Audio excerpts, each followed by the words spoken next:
What's up, guys? It's been a while. It's Giallo review time, one that I just kind of stumbled upon called Strip Nude for Your Killer. It's on Tubi right now. Anyway, let's review it.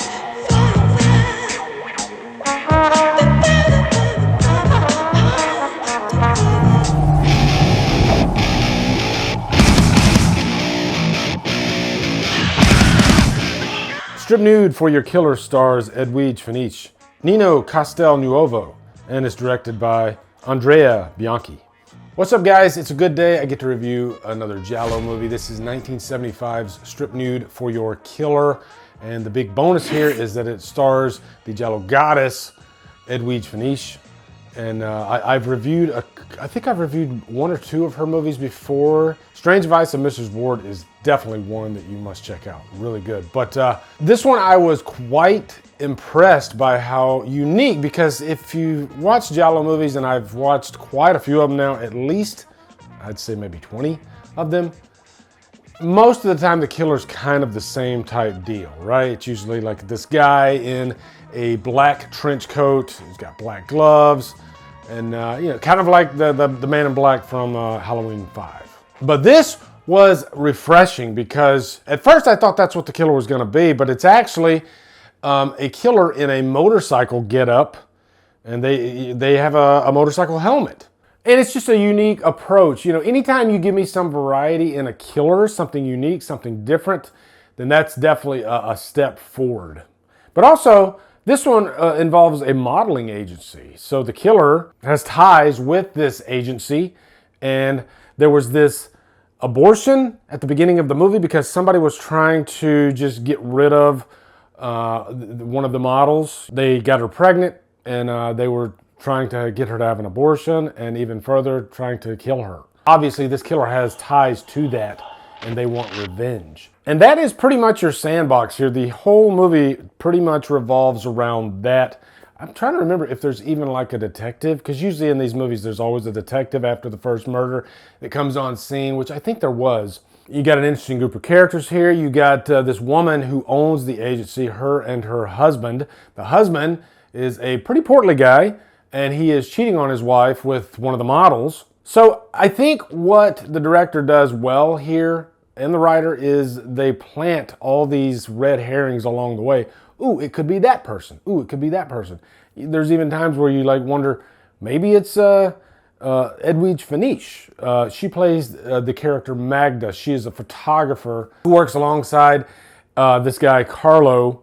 She gets into a relationship with him. Carlo is a ladies' man. You'll see that at the beginning of the movie. Immediately he is, I don't want to say stalking, but you know, he's trying to pick up on women at this pool, and you got this attractive female, and he hooks up with her pretty quick. His photographer assistant, Magda, is also interested in him. She has this scene where she's like, hey, maybe, am I good enough to be one of your models? You know, and she just strips down naked in front of him.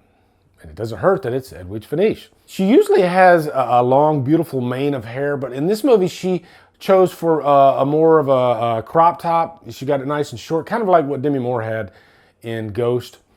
And it suits her because Edwige Fenech just has a beautiful face. And she's extremely seductive in the movies that she's in. There's even like a funny story behind the scenes that you can go searching if you want about a love scene that she has with Carlo. And Carlo had a little bit of trouble during that love scene.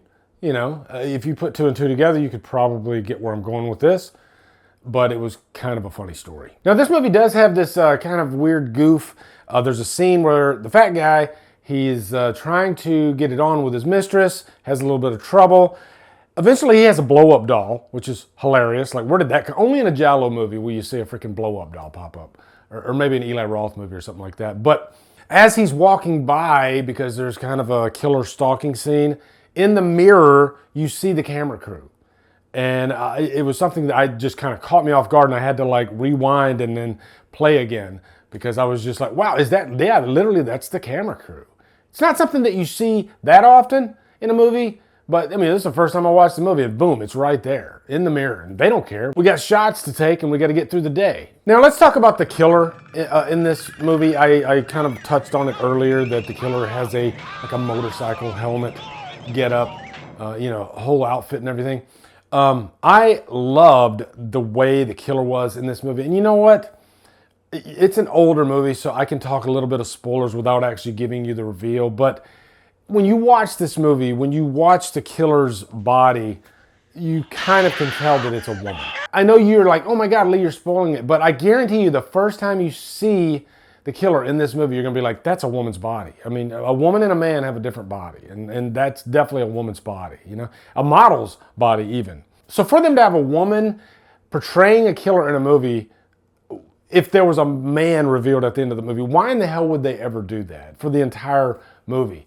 Doesn't make sense. But I'm glad they did that, you know, because they had the balls to literally follow through with the movie and actually have a woman playing the killer the entire time, or at least as far as I could tell. Because there's just something about, I guess, a woman's body style, you know, being slender and sleek and stabbing her victims over and over. It just kind of added something to it that a man couldn't really portray as well, I don't think, at least in this instance. Plus, it's nice to have a woman killer in a movie. It's refreshing, especially back then in 1975. But at one time, I was wondering, and I won't tell you if it is or not Magda, played by Edwige Fenech, because it could have been her body. But, you know, they do a good job of maybe planting some seeds with her, because there's a scene where she overhears a conversation going on, which makes you wonder, does she know because she is the killer, or is she not the killer and she's just figuring it out? So I like how this movie just kept you guessing along the way. It was a fun whodunit, if I'm being honest. I was really curious. I wanted to know who the killer was. And I do like the reveal, how it all plays out. And like a lot of Giallo movies, it does get a little bit fantastical and silly in a good way, as far as like revealing the killer and then finding out why it all happened. But then they actually have another scene after that kind of pushing the story forward. Okay, now that we know who the killer is, let's go even further, and maybe some characters are going to react to what they just found out about, you know? Or you find out a revelation about some other characters that might have had a hand in it. So I like how this movie played with, you know, all these different scenarios that you could form your own conclusion about the killer. But it's just a really stylistic looking movie. One of the better looking Giallo movies out there. I haven't really even talked about nudity in Giallo movies. If that's what you're looking for, this movie has tons of it, okay? More than enough. I don't know if it's got as much as, say, like torso, but it's damn close. And not just nudity, but sex scenes, and it's all there. You know, this is vintage Giallo, and what I mean by that is excess. Those movies back then, they didn't hold back at all. Some nice carnage with the kills. There's nothing that's gonna shock you in terms of a Giallo kill. You know, you always have the bright red blood. Most of the kills are, you know, knife slashings. But, you know, it works because you're into the story and you're wanting to know who the killer is. And I actually really liked a lot of the characters in this movie. I think Carlo was a really fun, interesting character. You know how most slasher movies and even Giallo movies, they definitely spend a lot of time on the women, you know?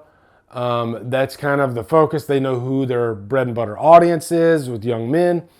But Carlo gets a good amount of screen time and just character building as well in this, and you kind of enjoy him as a character. But there is one kill that is definitely noteworthy. When a character literally gets their breast cut off, and then one of the other characters gets his junk cut off. And there was a reason for that kill, as you can probably imagine, being that this has to do with an abortion, revenge type plot. And also, I had to mention this too, just because Giallo movies, they tend to sprinkle comedy throughout them. This movie is no different. But this movie, in great Giallo fashion, ends with kind of a sex scene. But there's a joke kind of tacked on to the end of it, because Carlo and Magna, they're about to get it on, and then, I'm not gonna spoil it, but Carlo, he tricks Magna into thinking that the sex is gonna go one way when it goes another way.